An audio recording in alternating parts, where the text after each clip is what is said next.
ನಮಸ್ಕಾರ ಎಲ್ಲರಿಗೂ. ನಾವು ಇವತ್ತು ಬೆಂಡೆಕಾಯಿ ಚಟ್ನಿ ಮಾಡೋಣ. ಇದು ರೊಟ್ಟಿ, ಚಪಾತಿ ಮತ್ತು ಬಿಸಿ ಅನ್ನ ತುಪ್ಪಕ್ಕಂತೂ ಸೂಪರ್ ಆಗಿರುತ್ತೆ. ನೀವು ಒಂದ್ಸಲ ಟ್ರೈ ಮಾಡಿ ನೋಡಿ.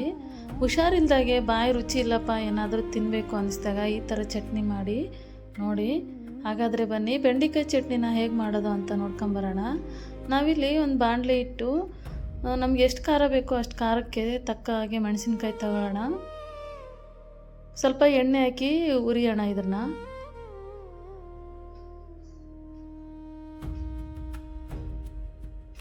ಇವಾಗ ಈರುಳ್ಳಿ ಹಾಕ್ಕೊಳ್ಳೋಣ. ಇದಕ್ಕೆ ನಾನಿಲ್ಲಿ ಚಿಕ್ಕದಾದ 2 ಈರುಳ್ಳಿನ ತೊಗೊಂಡಿದ್ದೀನಿ. ಇದು ಅಷ್ಟೇ ಚೆನ್ನಾಗಿ ಎಣ್ಣೆಯಲ್ಲಿ ಫ್ರೈ ಆಗಬೇಕು, ಸಣ್ಣ ಉರಿ ಇಡಬೇಕು. ಎಷ್ಟು ಎಣ್ಣೆಯಲ್ಲಿ ಫ್ರೈ ಆಗುತ್ತೋ ಮೆಣಸಿನ್ಕಾಯಿ ಬೆಂಡೆಕಾಯಿ ಎಲ್ಲ ಅಷ್ಟು ರುಚಿ ಬರುತ್ತೆ ಚಟ್ನಿ. ಈಗ ಬೆಂಡೆಕಾಯಿ ಹಾಕಿದ್ದೀವಿ. ಇದನ್ನು ಅಷ್ಟೇ ಬೆಂಡೆಕಾಯಿನ ಚೆನ್ನಾಗಿ ತೊಳೆದು ಬಟ್ಟೆಯಲ್ಲಿ ಒರೆಸಿ ನೀರಿನ ಅಂಶ ಇರಬಾರ್ದು. ಆ ಥರ ಆಗಿ ಸಣ್ಣ ಈ ಥರ ಕಟ್ ಮಾಡಿ ಹಾಕ್ಕೊಳ್ಳೋಣ ಬಾಣಲಿಲಿ.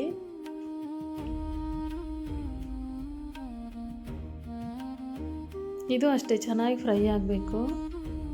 ಚಟ್ನಿ ಟೇಸ್ಟಿ ಆಗಿರಬೇಕು. ಯಾವುದೇ ಚಟ್ನಿ ಮಾಡಬೇಕು ಅಂದರೆ ಚೆನ್ನಾಗಿ ಎಣ್ಣೆಯಲ್ಲಿ ಚೆನ್ನಾಗಿ ಫ್ರೈ ಆಗಬೇಕಿದೆಲ್ಲ, ಆವಾಗ ಚಟ್ನಿ ರುಚಿನೇ ಬೇರೆ ಇರುತ್ತೆ. ಈಗ ಪುದೀನ ಹಾಕಿದ್ದೀವಿ ನೋಡಿ. ಈ ಪುದೀನೂ ಒಂಥರ ಡಿಫ್ರೆಂಟ್ ಟೇಸ್ಟ್ ಕೊಡುತ್ತೆ. ನೋಡಿ ನೀವು ಒಂದ್ಸಲ ಟ್ರೈ ಮಾಡಿ ನೋಡಿ.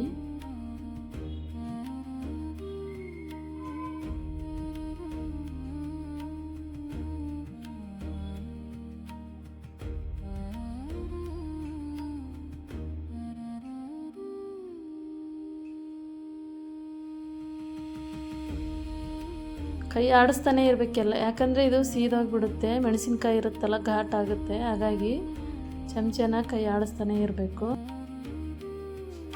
ಬೆಳ್ಳುಳ್ಳಿ ಹಾಕ್ಕೊಳ್ಳೋಣ ಇವಾಗ.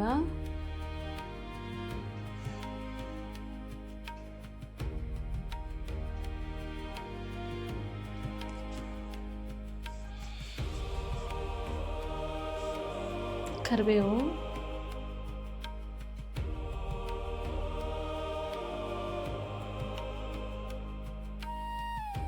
ನೋಡಿ ಎಲ್ಲನೂ ಚೆನ್ನಾಗಿ ಫ್ರೈ ಆಯ್ತು. ಇವಾಗ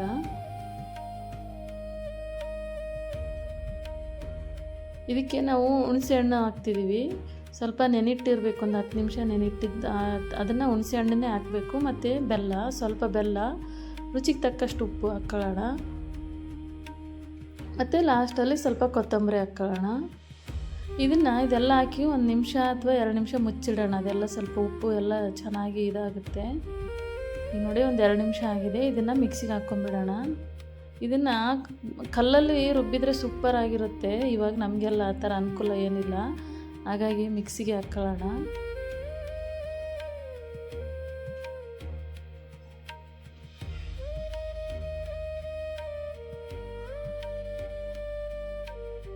ಈಗ ಮಿಕ್ಸಿಗೆ ಹಾಕ್ಕೊಂಬಿಡೋಣ. ನೋಡಿ ಚಟ್ನಿ ರೆಡಿ ಆಯಿತು, ಬೆಂಡೆಕಾಯಿ ಚಟ್ನಿ.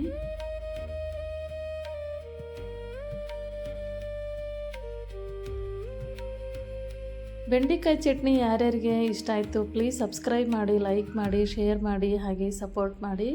ಮುಂದಿನ ವಿಡಿಯೋದೊಂದಿಗೆ ಮತ್ತೆ ಸಿಗೋಣ. ಅಲ್ಲಿವರೆಗೂ ಧನ್ಯವಾದಗಳು.